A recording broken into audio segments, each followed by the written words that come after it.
Inshots இன்னைக்கு நம்ம இந்த மாதிரி எடிட் பண்றது எப்படின்னு பார்க்க போறோம். அதுக்காக ஃபர்ஸ்ட் Inshot ஆப் நான் வந்து Inshot ஆப்ல வந்து எடிட் பண்ணிக்க போறேன்.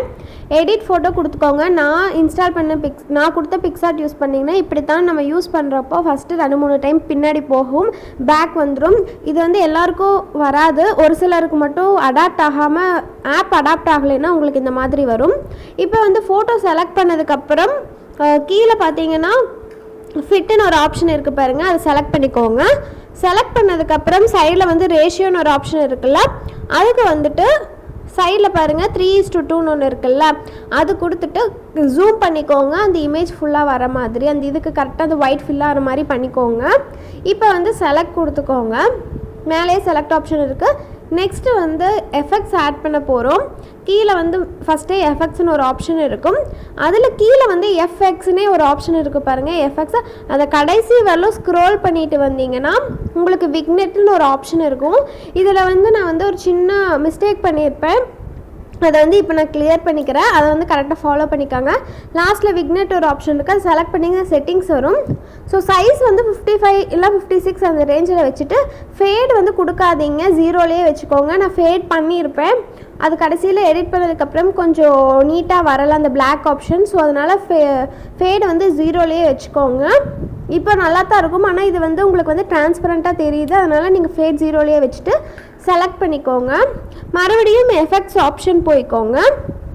எஃபெக்ட்ஸ் ஆப்ஷன் வந்துட்டு ஸ்டார்டிங்லேயே வந்து ஹெச்டிஆர்னு ஒரு ஆப்ஷன் இருக்குல்ல, அதை செலக்ட் பண்ணிக்கோங்க. லோட் ஆனதுக்கப்புறம் உங்களுக்கு வந்து கொஞ்சம் கிளாரிட்டியாக வந்துடும். இப்போ வந்து டிக் கொடுத்துக்கோங்க. கொடுத்ததுக்கப்புறம் நீங்கள் வந்து ஸ்டிக்கர்ஸ் ஆப்ஷன் போய்க்கோங்க. போயிட்டு மேலே சர்ச் ஆப்ஷன் இருக்குல்ல, அதில் வந்துட்டு க்ரௌன் ஹாட்னு சர்ச் பண்ணிக்கோங்க. சர்ச் பண்ணால் உங்களுக்கு இப்படி தான் வரும். இந்த இதில் வந்து உங்களுக்கு எந்த க்ரௌன் தேவையோ, உங்களுக்கு எது பிடிச்சிருக்கோ அதை வந்து நீங்கள் ஆட் பண்ணிக்கலாம். இப்போ வந்து நான் வந்து ஒன்று செலக்ட் பண்ணால் உங்களுக்கு வந்து டவுன்லோட் ஆகும். டவுன்லோட் ஆனதுக்கப்புறம் நீங்கள் வந்து அதை ரீசைஸ் பண்ணிவிட்டு நீங்கள் எங்கே ப்ளேஸ் பண்ணணும்னு நினைக்கிறீங்களோ அந்த மாதிரி ப்ளேஸ் பண்ணிக்கோங்க. நீங்கள் ஒவ்வொரு தடவையும் ப்ளேஸ் பண்ணிவிட்டு செலக்ட் பண்ணுங்கள். நான் வந்து செகண்ட் இது வந்து அது கட் பண்ணிவிட்டு வீடியோவை ஒரு லென்த்தாக போகும்ன்ட்டு அவ்வளோதான்.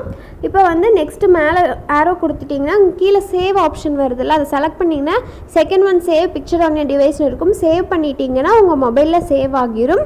நெக்ஸ்ட்டு இன்ஷாட் ஓப்பன் பண்ணிக்கோங்க. இன்ஷாட் ஓப்பன் பண்ணதுக்கப்புறம் வீடியோங்கிற ஆப்ஷன் போய்க்கோங்க.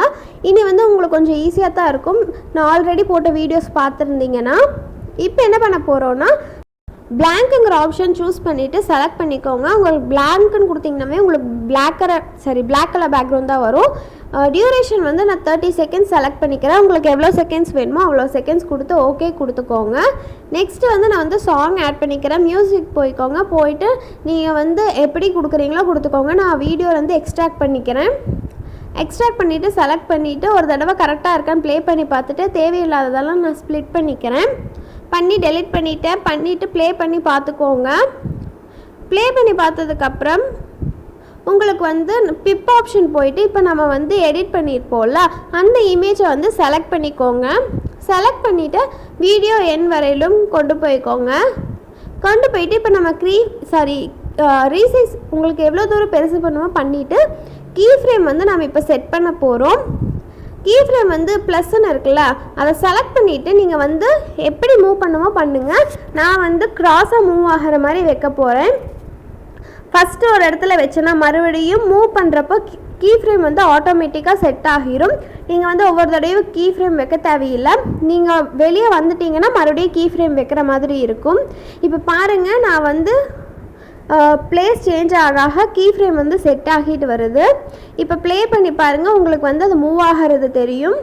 நான் வந்து தள்ளி வச்சங்காட்டி உங்களுக்கு வந்து ஸ்லோவாக மூவ் ஆகுது. இதுவே நான் பக்கமாக வச்சேன்னா இன்னும் கொஞ்சம் ஃப்ரீக்வன்சி வந்து அதிகமாக இருக்கும். உங்களுக்கு எந்த மாதிரி வேணுமோ அதுக்கேற்ற மாதிரி வச்சுக்கோங்க. பிப் ஆப்ஷன் போயிட்டு இப்போ வந்து நான் ஒரு டெம்ப்ளேட் வீடியோ கீழே கொடுக்குறேன், யூடியூப் லிங்க் கொடுக்குறேன், அதை டவுன்லோட் பண்ணிக்கோங்க. இப்போ வந்து இதை ரீசைஸ் பண்ணிக்கோங்க. ஃபுல்லாக வர மாதிரி வச்சுட்டு நீங்கள் சும்மா அந்த இமேஜை செலக்ட் பண்ணாவே போதும், அது மேலே வந்துடும். நீங்கள் வேறு எதுவுமே பண்ண தேவையில்லை. ரீசைஸ் பண்ணிவிட்டு அந்த இமேஜ் செலக்ட் பண்ணுங்கள். ஒரு விஷயமும் இல்லை, அவ்வளோதான். உங்களுக்கு வந்து வீடியோ ரெடி ஆகிடுச்சு. நெக்ஸ்ட்டு வந்து நம்ம வந்து டெக்ஸ்ட்டை ஆட் பண்ண போகிறோம். டெக்ஸ்ட் வந்து எப்பவும் போல தான் ஆட் பண்ண போகிறோம். நான் வந்து லிரிக் வந்து டைப் பண்ணிக்கிறேன். டைப் பண்ணிவிட்டு இதில் யூஸ் பண்ணுற ஃபாண்ட்டும் வந்து நான் வந்து டிஸ்கிரிப்ஷனில் கொடுக்குறேன், வேணும்னா யூஸ் பண்ணிக்கோங்க. அனிமேஷன் ஸோ இதுக்கு வந்து இன்ஷாட் ப்ரோ தான் வேணும் இந்த அனிமேஷன்லாம் யூஸ் பண்ணுறதுக்கு. கீழே லிங்க் வந்து டிஸ்கிரிப்ஷனில் கொடுக்குறேன், டவுன்லோட் பண்ணிக்கோங்க. ஃபாண்ட் வந்து என்கிட்ட இருக்க ஃபாண்ட் யூஸ் பண்ணிக்கிறேன், உங்ககிட்ட இருக்க ஃபாண்ட்டு கூட நீங்கள் யூஸ் பண்ணிக்கலாம். இதில் வந்து அனிமேஷன் பார்த்தீங்கன்னா நான் வந்து அந்த சிங்கிள் லெட்டரில் ஃபஸ்ட் லைனில் லாஸ்ட் ஒன் நான் வந்து சூஸ் பண்ணிக்கிறேன். சூஸ் பண்ணியிருந்தீங்கன்னா உங்களுக்கு இந்த மாதிரி தான் ப்ளே ஆகும். இப்போ வந்து நான் அந்த டெக்ஸ்ட்டு வந்து சைஸ் வந்து எனக்கு தேவையான மாதிரி வச்சுட்டு வீடியோ ஃபுல்லாக கொண்டு வந்துட்டு இப்போ வந்து நம்ம டெக்ஸ்ட்டை சேஞ்ச் பண்ணணும்னு நினைப்போம்ல சாங்கில், அந்த இடத்துல எல்லாம் நான் வந்து ஸ்ப்ளிட் பண்ண போகிறேன். இப்போ பார்த்தீங்களா நான் இந்த டெக்ஸ்ட் முடிஞ்சோடனே ஸ்ப்ளிட் பண்ணிவிட்டு அதே மாதிரி அடுத்த டெக்ஸ்ட் முடிகிற இடத்துல நான் ஸ்ப்ளிட் பண்ணிக்கிறேன்.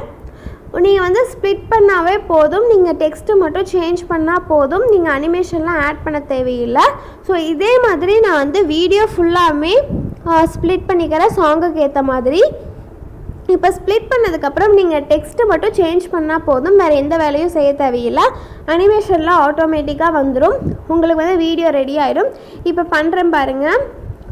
டெக்ஸ்ட்டுக்கு போயிட்டு இந்த நம்ம வந்து செகண்ட் லிரிக் சேஞ்ச் பண்ணோம்ல, அதுக்காக அதை செலக்ட் பண்ணி எடிட்னு ஆப்ஷன் போயிட்டு நான் வந்து டெக்ஸ்ட்டை மட்டும் சேஞ்ச் பண்ணிக்கிறேன்.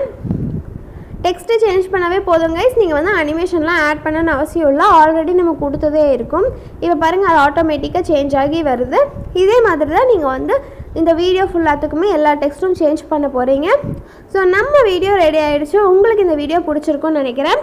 பிடிச்சிருந்ததுன்னா மறக்காமல் லைக் பண்ணுங்கள், ஷேர் பண்ணுங்கள், கமெண்ட் பண்ணுங்கள். இல்லை வேறு ஏதாவது டவுட்ஸ் இருக்குது, இந்த மாதிரி நீங்கள் வந்து எங்களுக்கு எடிட் பண்ணி காட்டுங்க அப்படின்னு உங்களுக்கு தோணுச்சுன்னா யூடியூப் லிங்க்கோட நீங்கள் வேறு ஏதாவது அந்த மாதிரி வீடியோ பார்த்துருப்பீங்கள்ல, அந்த யூடியூப் லிங்க்கும் கீழே கொடுத்தீங்கன்னா நான் பார்த்து இது பண்ணிக்குவேன். ஸோ அவ்வளோதான் கைஸ், பை பாய்.